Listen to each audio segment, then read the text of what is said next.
Love story. ನಾವಿಬ್ರು friends ಆದ್ವಿ, coffee ಕುಡಿದ್ವಿ, ನಂಗೆ ಅವ್ರು ಇಷ್ಟ ಆದ್ರು, ಅವ್ರಿಗೆ ನಾನು ಇಷ್ಟ ಆದೆ, ಲವ್ ಆಯ್ತು, ಮದ್ವೆ ಆಗಿ ನಿಮ್ಮದೇ ಕೂತಿದೀವಿ. ಏಕಾಂಗಿ ನಿರೂಪಣೆಗೆ ಬ್ರೇಕ್ ಬಿದ್ದಿದೆ.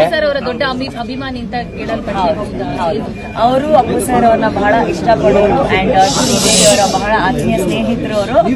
ಸೊ ಅವ್ರ ಥ್ರೂನೇ ಆಕ್ಚುಲಿ ಅಪ್ಪು ಕಾರ್ಯಕ್ರಮದ ಮೂಲಕನೇ ನಾವು ಮೀಟ್ ಮಾಡಿದ್ದು ಪುನೀತ ಪರ್ವದಲ್ಲಿ.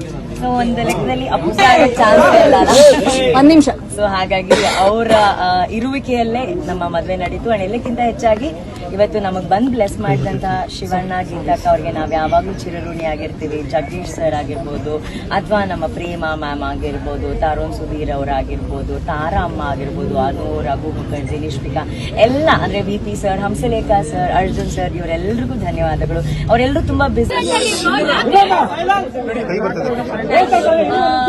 ಮೊದಲನೇದಾಗಿ ಮಾಧ್ಯಮ ಮಿತ್ರರಿಗೆ ನಮ್ಮ ಈ ಒಂದು ಪ್ರೈವಸಿನ ಸಹಕರಿಸಿದ್ದಕ್ಕೆ ಥ್ಯಾಂಕ್ ಯು ವೆರಿ ಮಚ್ ಅಂತ ಸಪೋರ್ಟ್ ಮಾಡೋದಕ್ಕೆ ಥ್ಯಾಂಕ್ ಯು ಸೋ ಮಚ್. ಮದುವೆ ಬಹಳ ಸುಂದರವಾಗಿ ಸರಳವಾಗಿ ನಡೀತು.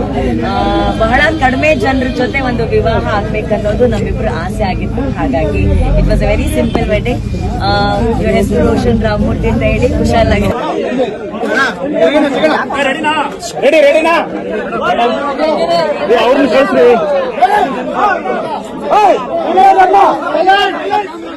ಹಿಂದೆ ಬರೋಕೆ ನಾನು ಮತ್ತೆ ಮುಂದೆ ಬಿಟ್ಟಿದ್ದೀನಿ ನಿನಗೆ ನಾಡಿದ್ದಿಂದ ನಾನು ಮೇಡಮ್ ಇವಾಗ ಮದ್ವೆನ ರೂಲ್ಸ್ ಇದೆ, ಇಷ್ಟೇ ಜನರ ಒಳಗಡೆ ನಾವು ಮಾಡ್ಬೇಕಂತ. ಬಟ್ ನಮ್ಮ ಫ್ಯಾಮಿಲಿಯನ್ನು ಸೇರಿಸಿದಾಗ ಸ್ವಲ್ಪ ಜನ ಜಾಸ್ತಿ ಆದಾಗ ನಾವು ಆ ರೂಲ್ಸ್ ನ ಬ್ರೇಕ್ ಮಾಡಕ್ ನಮ್ಗೆ ಇಷ್ಟ ಆಗಿಲ್ಲ.